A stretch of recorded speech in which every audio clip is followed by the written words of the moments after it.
All right. Gym is finally clear. At About to long get going. last. Yeah, like 10 minutes later, we out here podcasting, YouTubing, about to get it. See you tomorrow. Peace. Hey guys, welcome to Mindset Mondays. We have Corey here with us. We out here. My name is Olivia, and we will be going over a little bit of your fitness journey and what got you from where you were to now, the Buff Missionary. Obviously, links below. But thank you for coming on to Mindset Monday, and thank you guys for watching. We'll get started. Good to be here. The first thing I wanted to address, obviously, for anyone who doesn't know, you have done however many, what is it called? Help me out. The Spartan The races? Spartan races. I was like, is it an Ironman? The Spartan races. How many have you done so far? Oh, in total, I think 17. Oh my gosh. And explain a little bit for anyone who doesn't know what it is incorporated into a Spartan race. Okay, so Spartan racing is OCR, obstacle course racing. And basically, they have it in different distances, 5Ks, 10Ks, 21Ks, and even beyond. I've only done those three. But you'll race across various terrain, different obstacles, over, around, through, under. And you're racing against pretty much yourself, but you're doing it with a huge group of people. A lot of fun, a real mental challenge, more so than the physical challenge. But yeah, very enjoyable, very enjoyable. For the legend that you are. No, I'm sure once you get to that point, it would be fun. So but obviously you were not always the Buff Missionary. So, and doing 17 Spartan races and whatnot. So if you don't mind explaining a little bit where you were when you started your fitness journey, and then what made you go on that journey. And we can get more into the journey later, but where were you when you started, and what gave you that oomph to decide to start? Okay, yeah, so it's gonna sound funny. Like, people see me now and they think, well, I don't know. There's just the perception that comes from people who exercise and stuff, right? But for me, it couldn't have been any further from where I am now. Like, 8th grade, I was the shortest person in my class. I was like 4'10". Yeah. Going into college, I was maybe 5'3". Barely anything like height-wise and size-wise going out of high school. way. Yeah. And how tall are you now? Like 5'11". Okay, that's a big growth spurt. So Wow. there is a God. There is a God. But going into college, trying to find my place, being smaller, that's where I kind of got into the gym.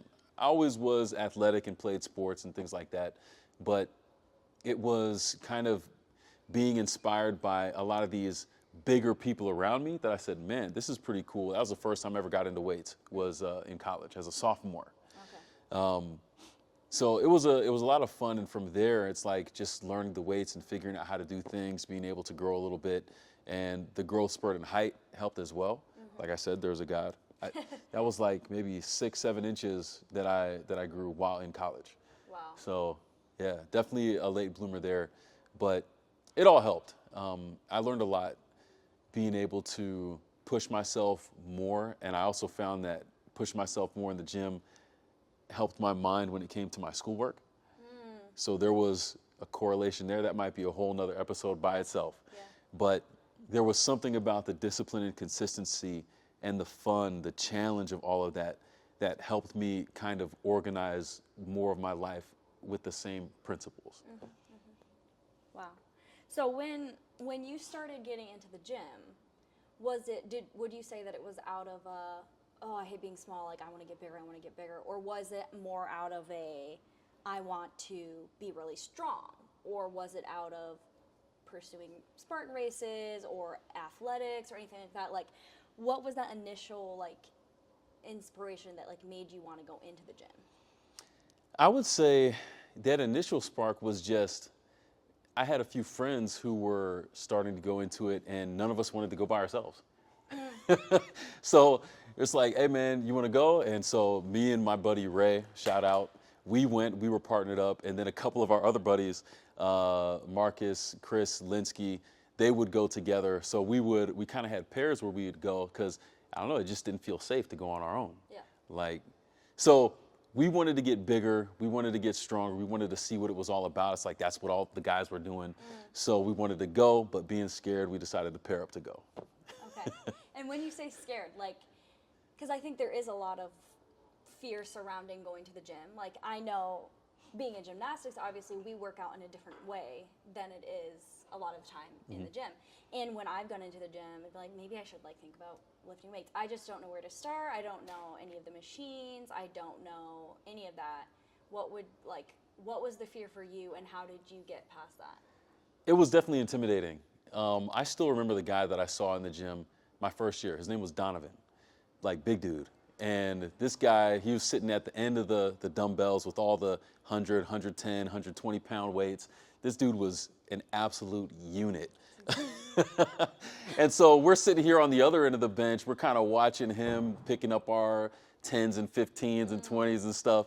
But we learned just from assimilation, and by working out more. The cool thing I'll say about Donovan, I never told him this. I became cool with him, but never like super cool. I never told him this, but something I really appreciated about him was how he kind of gave us pointers and coached us up a little bit. Even though he was clearly the strongest dude like in the school, he wasn't arrogant about it. And he gave us credit for showing up. And that's a mentality that I began to adopt for people around me. It's like, no matter where people were in their experience, if you're in the gym, you're there. Yeah. So you get respect for that. And anybody can grow from that point as long as you're in the place to do it. Yeah. So it was very encouraging. It went from intimidating to encouraging once we got to know him and some of the other guys in particular. And from there, it just became a really good habit. So how long would you say from the point when you first stepped in the gym to when you were like, okay, I think I've got this figured out. I know my schedule, my training schedule. I know what I need to do. And then at the same time, where you felt like, okay, I've hit some goals. Like I've hit my weight goal, or I've hit like my lifting reps, like whatever it is. How long would you say that was? And then what work went into it, and what consistency went into that? Okay, so you've heard of the freshman 15. I had a freshman 30 in my first semester. I went from 150 to 180 just because I was eating so much. So not only was I a short kid, I was also pudgy. And that also kind of went into the intimidation factor and the desire to go into the gym. So that, for me, that transformation was basically turning this shorter, pudgy kid into like more on the muscle side of things. And I forgot where I was going with this, but what was your first question again? Where, like, when you got to a point where you felt like you were hitting some goals and like. Yes. So with the weight, like particularly when I saw my body start to change to where it wasn't what I had been kind of accustomed to in terms of the pudginess, and I started to see some more definition, I was like, wait a second, like this is actually working. And we were able to progress more, seeing our performance increase and improve in the different sports that we would play together with all of our group of friends. And I was like, man, this is pretty cool. And it almost became not addicting, but it became something where we're like, yo, we need to keep on doing this because we saw the continued growth that we saw. Yeah. The goals that we had set, I remember we progressed all the way up from like the 45-pound bar with 25-pound weights on each side, all the way up to 225s we were starting to rep. I think maybe the most I ever did when I was at Southern was 250, which is not that much, but it was a long way from where I had come in the start. And so I felt very good about doing that. And 250 in terms of the competition. They had the bench competition like they have like they have here. Okay. But I didn't even know they did that. Yeah, I don't know if they do anymore, but that's a different story. But but yeah, we were able to progress through that and just wanted to see how much we could do. It became a game instead of like sitting around and saying, man, it sucks that we can't do this. It became, well, what are we really capable of? Yeah. And that's what opened the door up later to the idea of the Spartan races that we kind of started with, where it's like their whole philosophy is, you're going to do something thinking you can't and then come away from it being like, that really sucked, but I want more. Yeah. And so it just taps into that, and then it becomes a way of life. And you just, everything that you do and every turn that you take, whether it's in gymnastics or football or basketball or schoolwork, it's like, well, yeah, I was able to accomplish that, but what else am I capable of? Yeah. Okay, so you touched on it a little bit before when you said the freshman 15, freshman 30. So I feel like there's a lot within the fitness world surrounding calories, nutrition, and whatnot. And, for weightlifting competitions or bodybuilding competitions, for example, the cutting, the bulking, what would you say, even for someone who isn't doing bodybuilding, it's just working on their fitness journey, how did nutrition and calories play in, and how did you balance that as well? Yeah, so definitely for my first year, I was eating everything. And there came a point where I realized I couldn't do that anymore. I started to feel the difference between eating to when I was satisfied and eating until I couldn't eat anymore. Yeah. And that's a lot of food between those 2 points. Yeah. But kind of in realizing that difference and seeing the change in my body, I never counted calories. But I had an idea that, well, if I want to do this, then I had the principle down. If I eat less and if I work out harder, then I'll see greater gains and be able to maintain. And, you kind of kept the ballpark on what it was, even if it was never like putting every little single thing in the app. Yeah. But we made sure that we got extra protein because they told us that's what we needed to build the muscle. So Yeah. we did that. And we tried to eat as clean as we could and cut out all the honey buns and the ice cream that we were eating on a daily basis. And, we were able to see that progress, and it helped. Yeah. As much as we liked all the sweet stuff and the junk food, when we saw the gains, it's like we decided, well, I like that stuff more than just the junk food. So it became easier to continue in terms of the nutrition. It's a huge factor, though. I will say that you can have the greatest workout plan and be making the biggest gains in the gym, but you can't outwork a bad diet. So Harold over here, man, he's feeling it. He knows what it is, man. He knows. But it's like, it's so true, because if you overeat, it's just like it just doesn't work. So you have to be mindful, at least to some degree. If you really want to fine tune it, like for the bodybuilding aspect, those guys are so dialed in with every single calorie. They're eating 6 times a day. It's just super fine tuned. You don't have to go to those lengths, but you do have to be aware of, am I eating to satisfaction versus am I overeating? Am I eating until I can't fit another bite in at all? Yeah. I used to do a lot of that. I was known for being the small kid who could eat. I mean, eating a pizza and a half was a sneeze for me. That's what I was known for, was eating, which is kind of crazy to think of now when I think about it. But that's what it was. And it changed. It changed in a good way. I feel like the thing that's so good about either working out or being an athlete and stuff like that is I think it does help you put in perspective what the purpose of food is. That it is fuel for your body. And you can start to recognize that it's fuel more when you require good food for the activities that you're doing. Yes. And I think that's the beautiful thing that can tie into food, because, and obviously, it goes without saying that for a lot of people, that can be a triggering area to get into.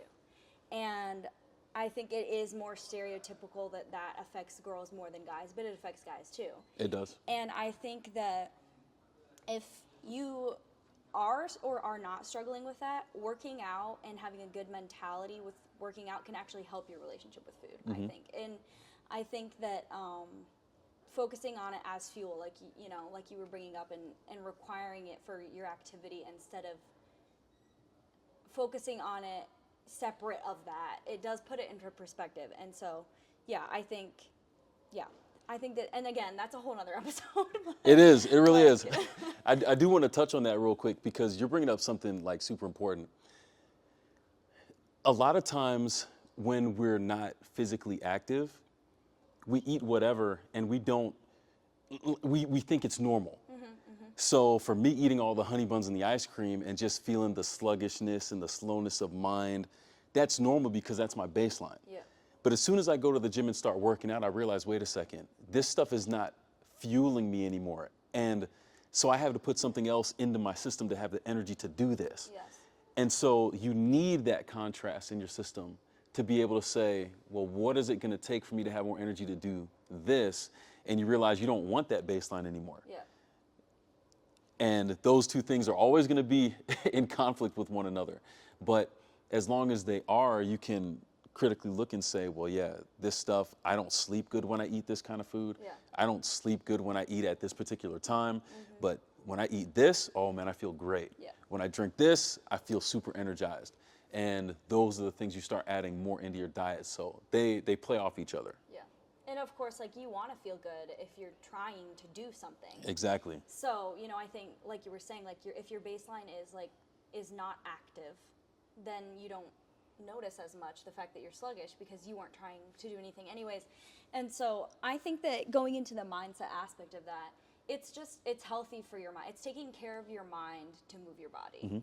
And so I think that besides the negativity that can sometimes get triggered with that, I think that it's important to put a positive spin on the fact that moving your body and eating well is not a requirement. It's a benefit to you.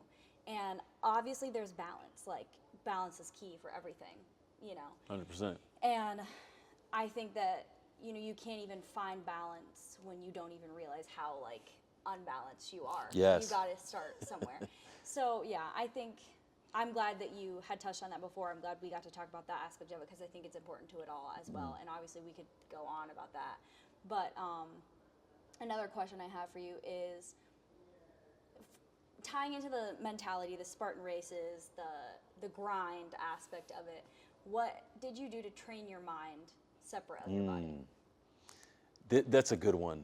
There's a lot of junk that we can put into our minds, and some of it is very motivating and some of it is very demotivating.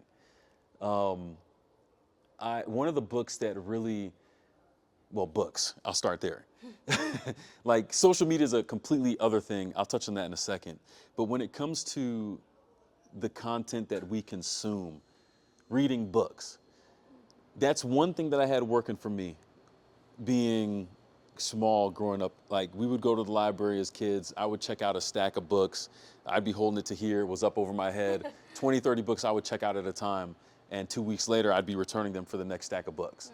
Like, I loved to read. And that translated into the wider world. I read a lot of fiction, mystery fiction kind of stuff growing up. It wasn't like motivational or self-help or like growth type stuff. Yeah. But getting older, when I started looking at, this person is doing this thing in their life this way. What do they have to say? Finding out that they have a book and reading that book and getting the secrets of their mentality and then incorporating those things into the way that I chose to operate. It was good stuff. From a spiritual perspective, there's always good things that you can read to help ground you and kind of encourage you to say, you know what, I can live a better life and let me try to do what I can to be in the best position to serve other people. That was a huge one. A lot of people don't make that connection, but I think that physical strength is important for spiritual strength.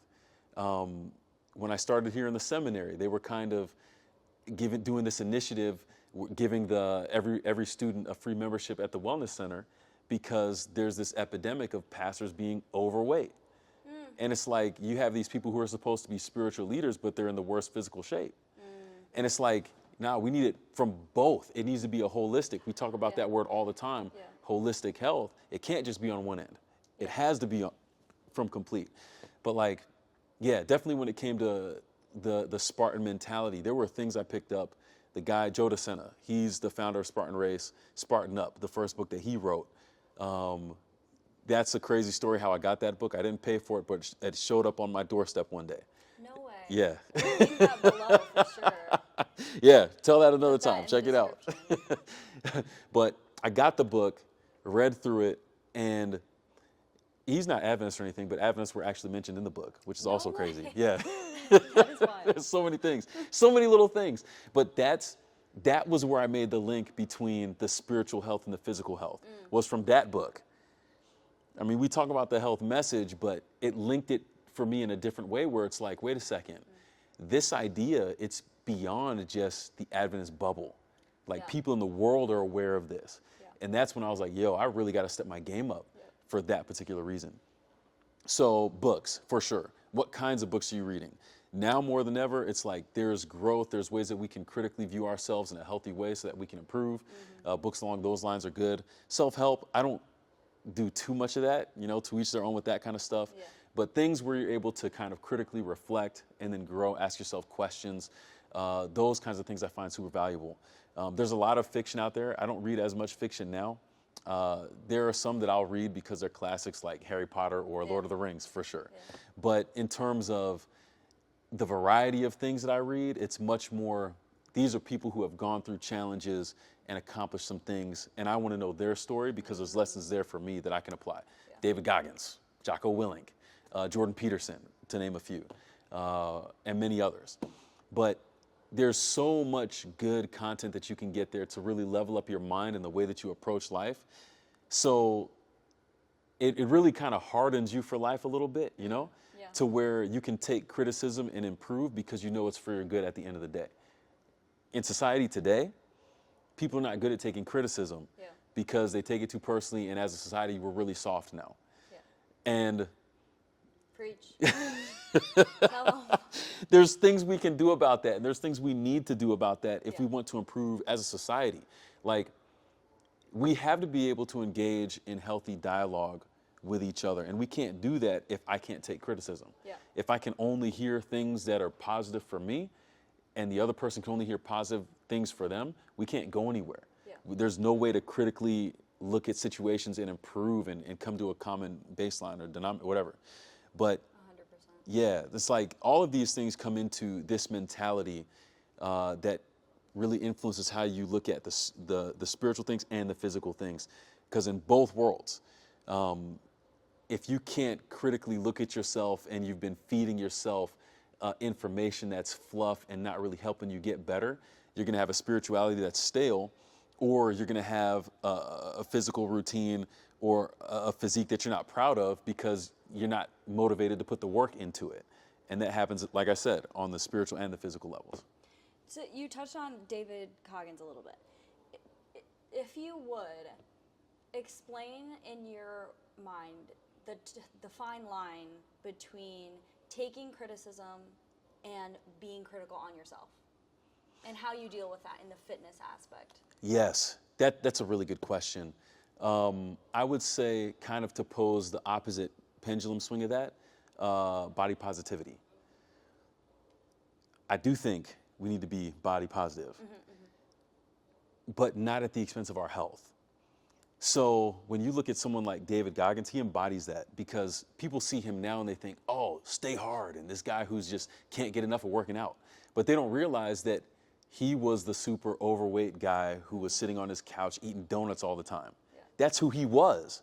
That's how he started. Yeah. And it's because of how he was able to kind of harden his mind through the challenges and realize, wait a second, I literally can't do anything because of the state that I'm in right now. Yeah. And he wasn't like debilitating to himself, but he also wasn't like fluffing himself up either. It's like he was being honest with himself. If I want to be able to do these things, I have to be better. And that's what drove the experience. And I think that's the context that it takes. If the criticism and the self-reflection that you have is for the point of bettering yourself and others, the approach still matters. But that's the key. I think that's where it's a benefit. Yeah. Whereas if the criticism is coming for the sake of tearing down someone else, or to, I've seen it happen where people will say, oh, I'm so bad at this, so they keep themselves from attempting something new or better, then that's no good. But there is a good sense of criticism that we need to have, but it has to be connected to a positive outcome. Okay, yeah. So when you feel like that mentality kind of creeping in, what is your first thing to kind of snap you out of that and readjust? I can talk to, hey man, I'm at a plateau here, what can I do? I don't have the answers by myself. So I need somebody outside of me. Yeah. Physical, spiritual, same thing. Awesome. Okay, and then last question to wrap it up. If you had one piece of advice to give someone who's either starting their fitness journey again, who is starting it from scratch, like bare bones, nothing, hasn't done anything yet, what would you say in one or two sentences? That's tough. I guess the first thing I would say is take the first step. Like, we sell ourselves short so much in life. Coach just joined us for the pod, and you can ask him who's the one encouraging me to start my back handspring again. It's been a year since I did it last, and a year before the last time I did it last year. I am going to get it this year, though. I'm getting it this year. I should get a few reps before I leave here tonight, in fact. But it's about taking that first step and finding the people around you who can help you do that. Me, by myself, in the place where I am, it's going to be very hard to dig myself out of the hole. Yeah. Who are you surrounding yourself with? Are you putting yourself in the company of people who are trying to elevate and be elevated, because they will pick you up? The circle that you're in can pull you down or it can lift you up. Who are you surrounding yourself with?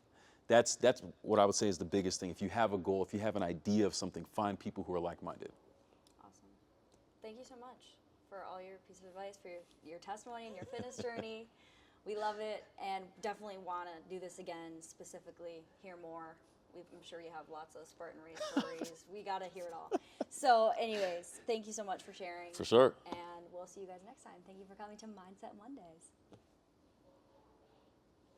Okay, let's go. Yeah! Mindset Monday.